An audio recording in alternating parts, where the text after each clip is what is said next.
misunderstandings about what constitutes domestic violence. Having a better understanding of what domestic violence is can help you identify if you're experiencing it, or if someone you know is experiencing it. So let's begin today's conversation with a definition. Domestic violence is a pattern of abusive behavior in any relationship that is used by one partner to gain or maintain power and control over another partner. This occurs through a systematic pattern of intimidation, manipulation, humiliation, isolation, fear, terror, coercion, threats, blaming, or injury to the victim. That's a mouthful for sure. Sometimes domestic violence is also referred to as domestic abuse, relationship abuse, or intimate partner. We'll talk more about help options later in this video.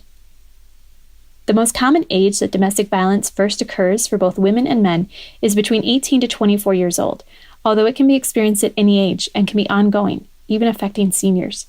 A frequent misconception is that domestic violence always involves physical bodily harm. Often it does involve physical violence, but it frequently also involves emotional abuse, sexual abuse, economic abuse, and spiritual abuse. Some of these forms of abuse, which involve name-calling, threats, possessiveness, distrust, or countless other tactics, can be more difficult to detect because they don't leave marks, bruises, or broken bones, and because they may be dismissed or downplayed by both the victim and the abuser, as well as those around them, when in fact they are forms of domestic violence. Let's now examine 5 forms of domestic violence. Physical abuse can look like slapping, shoving, grabbing, pinching, biting, hair pulling, hitting, strangulation, beating, or at its most grave, assault with a deadly weapon. Not often talked about in the context of physical abuse is denying a partner medical care or forcing alcohol or drug use upon them. Most people can recognize physical abuse. Emotional abuse doesn't leave visible marks. However, it's just as harmful because it undermines an individual's self-worth or self-esteem, in addition to isolating them from friends, family, and their support system who can help. Sometimes you'll hear emotional abuse called coercive control or psychological abuse. In any event, it's akin to brainwashing through constant verbal criticism, belittling, shaming, guilt trips, name-calling, threats, sarcasm, interrogation, jealousy, trivialization, diminishing one's abilities, nonverbal coercion, harming pets, destroying valuables and property, isolation, or damaging a victim's relationship with his or her children. Sexual abuse is the next form. This involves forcing or pressuring a partner to do something sexually, which can range from unwanted kissing or touching to rape. This may also involve threatening someone in order to manipulate them into performing a sexual act, or pressuring them to allow explicit photos or videos of themselves to be taken that the abuser later uses as leverage to control the survivor.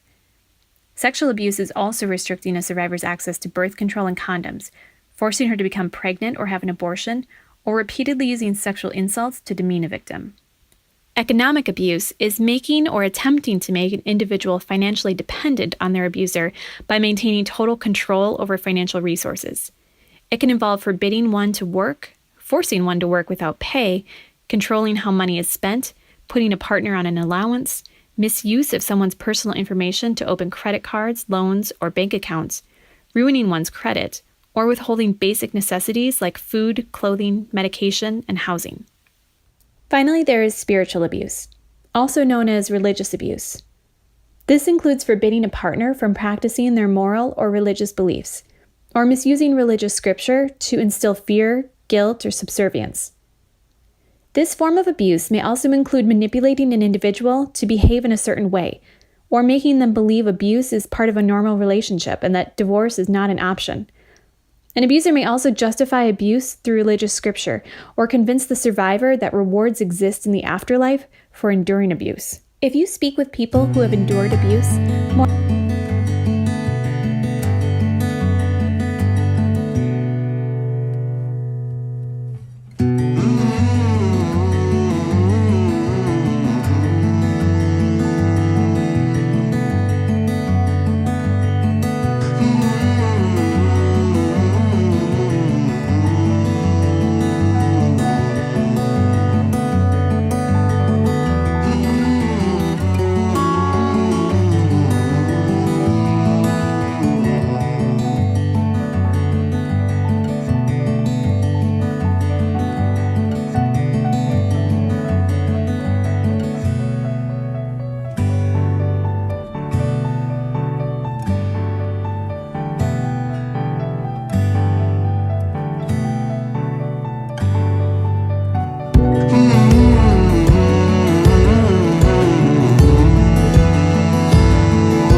Domestic abuse is indiscriminate.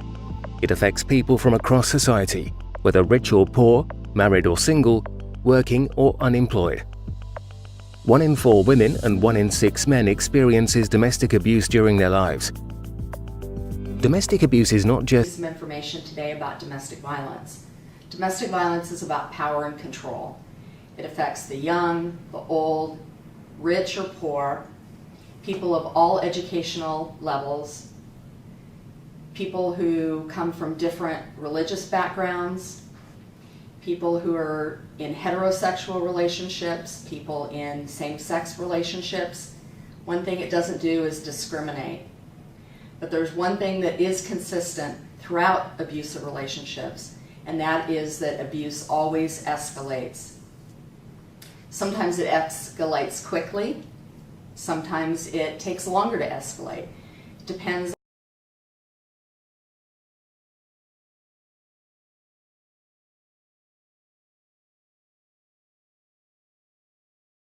Grew up in a violent home, have a 1 in 5 chance of being domestic or child abuse victims. Kids who were born in a more healthy environment have a 1 in 400. If you grow up in a household where you think something is normal, that is pretty much how you're going to be as an adult initially, unless there's intervention. We have to all be in the position to show kids who are growing up in violent homes that it's not normal.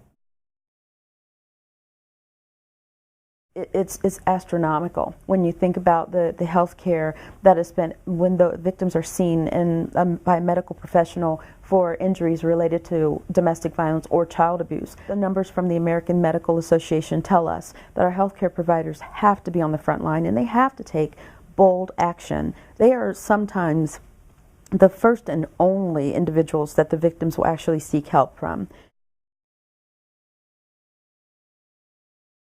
The chance for a victim to become a homicide victim increases by 75% when the perpetrator believes that she is seeking help outside of the situation. And so it's always important that somebody else would call. So that's why we try to get bystanders to be the ones, to be the bad guys, is to risk being wrong. children are sometimes a forgotten witness to domestic abuse in the home and can get caught in the crossfire. Around 750,000 children witness domestic abuse in their homes each year.